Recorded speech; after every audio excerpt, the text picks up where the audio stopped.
Gusto mo bang mag-download ng video sa Facebook pero hindi mo alam kung paano? Tara, panoorin mo ang video na ito. Ngayon guys, punta tayo sa ating browser at i-search natin yung SnapSave.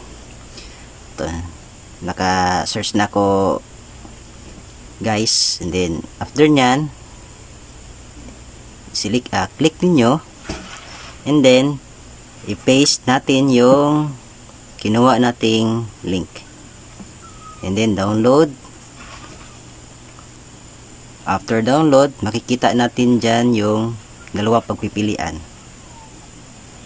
Piliin natin yung 720 para malaki yung quality.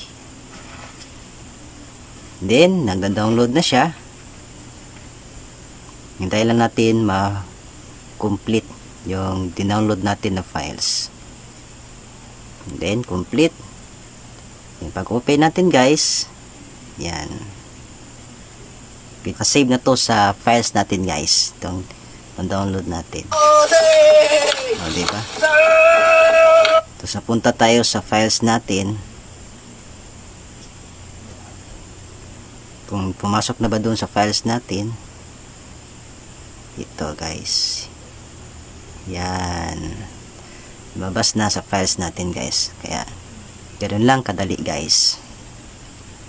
Kung may natutunan ka sa video na ito at gusto mo itong video na ito, sapat na sa akin ito. At gusto mo ng more content pa, sapat na rin sa akin ito. Kaya maraming salamat po.